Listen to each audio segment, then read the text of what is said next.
प्रिय आत्मन, अभी पूरी तरह से शरीर मेरा स्वस्थ नहीं है। स्वस्थ माने एक सामान्य भाषा में स्वस्थ में बोल रहा हूँ। और ऐसा भी नहीं है कि बहुत चिंताजनक है, बड़ी परेशानी है। ये संसार और शरीर का धर्म है। और विशेष रूप से संसार के जिस युग में हम लोग रह रहे हैं, कलयुग है। कलयुग में तमाम प्रकार के मानस अगर आप पढ़ें तो कलयुग का वर्णन किया है काकभूषण जी ने, उत्तरकांड। और वर्णन करते करते उसमें ये भी कहा है कि हाँ, बड़ी समस्याएं हैं। वो कहीं अतिवृष्टि, कहीं अनावृष्टि, कहीं वो ये कष्ट, कहीं वो कष्ट, और फिर ऐसे दोष बहुत बहुत विस्तार किया है। लेकिन उसके बाद भी कि कलयुग में बड़ी जल्दी फल भी मिलते हैं। कलयुग केवल हरिगुण गाहा, गावत नर पामहि भवथाहा। कलयुग जोगन यज्ञ ज्ञाना, एक आधार राम गुण गाना। आप देखते होंगे, जरूर आपको ध्यान देना चाहिए। कई इस समय टेलीविजन के पर्दे पर, आजकल तो नहीं, जब से ये हुआ है कोरोना का संकट, तो सब सारे भीड़ भाड़ वाले काम बंद हैं। अन्यथा इसके पहले, मार्च के पहले आप देखते कि टेलीविजन के पर्दे पर राम कथा कहने वाले लोगों की अथवा श्रीमद् भागवत कहने वाले लोगों की, चाहे वो पुरुष हों, चाहे वो महिलाएं हों, चाहे वो युवक हों, युवतियां हों, बालक हों, बालिकाएं हों, उनकी एक अच्छी खासी भीड़ आपको दिखाई देती है। कभी ध्यान दिया?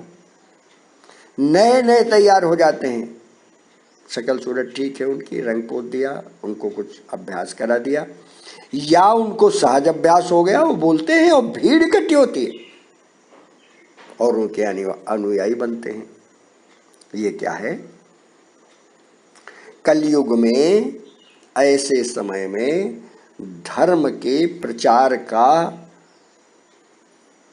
एक प्रकार से बाहुल्य हो जाता है। एक प्रकार से बाहुल्य हो जाता है और विकार का भी बाहुल्य हो जाता है। बहुलता चरम पर पहुंच जाती है। तमाम इस प्रकार के ऐसे दुष्कृत्य होते हैं जिनको इस पर बोला नहीं जा सकता।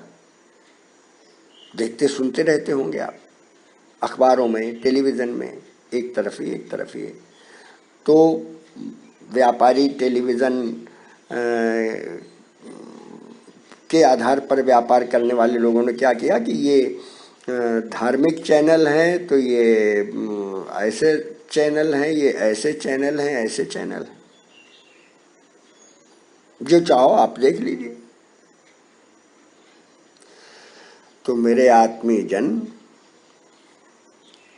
जैसे आप सुन चुके हैं, पढ़ चुके हैं, समझ चुके हैं, बीज कभी मरता नहीं है।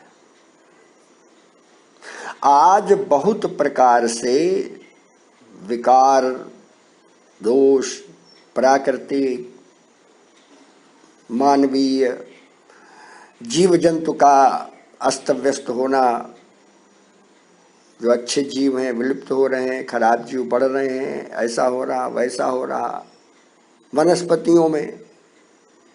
और अद्भुत है, कभी यहाँ पर हम लोग जहाँ रह रहा हूँ मैं, किसी ने बताया, मैं समझता हूँ मेरी आयु रही होगी 12, 14, 15 वर्ष की, किसी ने बताया वो बाबा वहाँ रहता है, उसमें झोपड़ी में गांजा का पेड़ है। मेरी बड़ी जिज्ञासा हुई, गांजा का पेड़ देखा जाए, कभी देखा नहीं। लेकिन मारे संकोच, मारे डर, मारे मर्यादा पिताजी के उसके कि कहाँ जा रहे हो, तो मैंने देखा ही नहीं। कभी जब पहली बार हरिद्वार की तरफ उधर गया तो लोगों ने कहा कि ये भांग है, गांजा है, कोई जंगल जैसा खड़ा था। समझ में नहीं ये है कि ये है, चलते चलते दिखाया किसी ने। और आज जिस गांव में मैं रहता हूँ इतना गांजा, कोई गांजा कहता है, कोई भांग कहता है, कोई अलग अलग पहचानते हैं ये गांजा अच्छा है खराब है, कि उसको उखाड़ उखाड़ के लाते हैं और वो अपने छप्पर में बांध लेते हैं, उसमें कर देते हैं, उसमें कर देते हैं, वो ख़त्म ही नहीं होता है। दवाइयाँ डालते हैं फिर उभर जाता है। एक पौधा होता है मदार, मंदार मालांकुलितालिकाए, शिव जी की उसमें उपासना में है, मंदार पुष्प कहते हैं। हम लोगों क्या होता था जंगल में कि आक कहते हैं, आक, तो वो उसका गुलाबी रंग का फूल होता, गुलाबी क्यों, बैंगनी रंग का फूल होता था और बड़े पत्ते होते थे, छोटा सा झाड़ जैसा होता था, वो देशी वो कहते थे। वो भी उपयोगी होता है, विषैला होता है। कई लोग कहें हमारे यहाँ कि कहीं सफेद मदार दिखाई दे, कहीं दिखाई दे तो लाइए लगाया जाए। आज इस गांव में घूरे पर किनारे कहीं अपने आप सफेद मदार खड़ा है। क्या हो गया ये?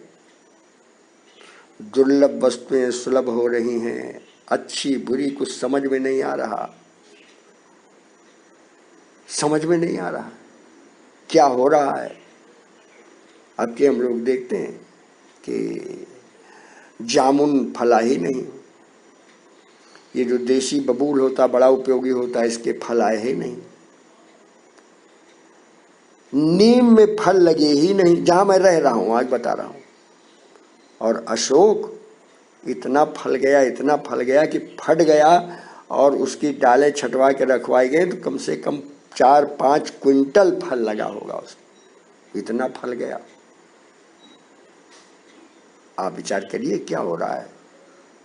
यह जो प्रकृति का परिवर्तन है वो इस बात का संकेत होता है कि संसार परिवर्तित हो रहा है। और फिर शास्त्र क्या कहता, परिवर्तिनी संसारे मृतः को वा न जायते, सजातो ये न जाते न, याति वंशः समुन्नतिम अथवा धर्मः समुन्नतिम अथवा राष्ट्रः समुन्नतिम, कुछ भी जोड़ लीजिए आप। सजातो ये न जाते न, जिसके जन्म लेने से ये समुन्नति होती है। तो यह जो स्वाभाविक संसार के परिवर्तन होते हैं, इन स्वाभाविक संसार के परिवर्तनों में मनुष्य उन परिवर्तनों के साथ बहता हुआ नहीं, उन परिवर्तनों को ध्यान से देखकर और फिर अपने विवेक से उस परिवर्तन के साथ कहाँ सामंजस्य बैठाना है और कहाँ उस परिवर्तन के विरोध में खड़ा होना है, ये एक बड़ा अद्भुत सा समय है। मेरे प्यारे आत्मीय जन, आप लोगों की जिम्मेदारियां बहुत बड़ी हैं। ये केवल प्राकृतिक परिवर्तन नहीं है, मनुष्य की प्रकृति में कितना परिवर्तन है। एक तरफ बिल्कुल दान दक्षिणा की वो लगी हुई है, होड़ लगी हुई है, होड़ लगी हुई, और एक तरफ छल कपट का बिल्कुल बाजार गर्म है। एक तरफ सत्य के नाम पर सब कुछ करने के लिए, हाँ नहीं साहब मैं तो ऐसा हूं, मैं तो ऐसा हूं, और एक तरफ नहीं, ऐसा कैसे हो सकता है। और इसीलिए आप देखते होंगे कि जिन कार्यों के लिए बहुत लंबे समय से साधना हो रही थी, बलिदान हो रहे थे, त्याग हो रहा था, तप हो रहा था, अखंड भारत की चर्चाएं हो रही थीं, हमारे पांडिचेरी जब हम लोग गए और वहाँ अखंड भारत का मानचित्र देखा तो मन प्रफुल्लित हो गया। आप देखते होंगे या कि आपकी पत्रिकाएं छपती थी, अखंड भारत का चित्र बना देती। अखंड भारत आपके वो उसमें जो बोध चिन्ह बनाया गया उसमें बनाया गया, चाहे सांकेतिक रूप में बनाया गया, ऊपर ऐसे ऐसे करके छोड़ दीजिए। अखंड भारत हमारा उपास्य, हम भारत की उस अखंडता की उपासना करते हैं जो किन्हीं परिस्थितियों के कारण खंड खंड हो गया। और क्या दिखाई देता है? अच्छा भाई, अब ये भी मिलेगा, ये भी मिलेगा, ये भी आएगा, ये भी आएगा, ये भी आएगा। यह संसार का टूटना और जुड़ना, बनना और बिगड़ना यद्यपि परमात्मा के हाथ में है, लेकिन परमात्मा जिस मनुष्य को यहाँ पर उत्पन्न किया है, उसके भीतर बैठकर यह कौतुक उसके माध्यम से करवाना चाहता है। और इसके लिए मेरे आत्मीय जन, कल मैंने कुछ पंक्तियां लिखी थी, मुझे याद नहीं है, सहज उद्भूत हो गई थी, और मैंने आपकी कार्यकारिणी में भी डाला था। आप इसको पढ़िए, इसको जरा ध्यान दीजिए। अब मैं उनको दोबारा दोहरा नहीं सकता। सहज उद्भूत थी, मैं क्या चाहता हूं, और उसकी विवेचना करिए। और ये कब आएगा? जब आप व्यक्तिगत रूप से बैठकर अपने आत्मबोध के लिए प्रयत्नशील होंगे, आत्मबोध के लिए। मैं कौन हूं? मैं किस लिए आया हूं? मेरा क्या धर्म है? ये राष्ट्र क्या है? सभी राष्ट्र ऐसे क्यों नहीं है? हमारे यहाँ की परिस्थितियां क्या हैं? कैसा यह देश है? कैसी परिस्थितियां हैं? और हमारा इस समय कर्तव्य क्या है? और इसलिए मेरे प्यारे आत्मीय जन, जब मैं विवेकानंद जी का वो वाक्य दोहराता हूं, यद्यपि वो भी उपनिषद का है, उत्तिष्ठत् जागृत प्राप्य वरान्य बोधत्, लेकिन फिर भी उन्होंने जिस उत्साह के साथ कहा, उसको मैं बार बार, तो ये उठना, जागना और लक्ष्य की प्राप्ति तक न रुकने का आशय क्या है? कि हम अपनी समीक्षा करें, अपनों की समीक्षा करें, और इसके साथ साथ समय के सदुपयोग के साथ इस काल की दिशा और दृष्टि को भांपते हुए, कौन सा फैसला करना है हमको? बैठे हैं एक नाव में, कल्पना कर लीजिए, और बहुत बड़े विशाल जलाशय में या जलराशि में या समुद्र में समझिए चल रही है। तूफान उठेगा तब कौन सा कदम उठाएगा वो वहां का नाविक, और जब शांत रहेगा तब कौन सा कदम उठाएगा? ये उसके विवेक पर निर्भर है। हम इन संपूर्ण परिस्थितियों के नाविक हैं, और पूरा यह जो प्राकृतिक और पर्यावरणीय उथल पुथल है, ये एक प्रकार से इस नाव पर हम बैठे हुए हैं। इसलिए हमारा कर्तव्य बहुत बड़ा हो जाता है। और प्रातः काल तो ये कर्तव्य बोध जब जाग जाए, तो फिर उसको स्मृतियों में संजोना चाहिए, लिखना चाहिए, अपने पर विचार करना चाहिए। केवल ये नहीं कि हाय हम आज बीमार हो गए, आज हमको ये हो गया, आज हमको ये हो गया। हम हैं कौन? हम उस परमात्मा की संपूर्ण बड़े इस लीला क्रम के एक पात्र हैं, और जो हमको काम सौंपा गया है उसको ईमानदारी से करें। हम इस चिंता में न रहें कि नहीं पूरा ड्रामा बिगड़ा जा रहा है कौन में। जब हम अपने को छोड़कर दूसरे में दखल करने लगते हैं, समस्या तभी उत्पन्न होती है। मेरे आत्मीय जन, अपने को पहचानो, अपने रोल को जानो, हमको करना क्या है उस पर ध्यान केंद्रित करो।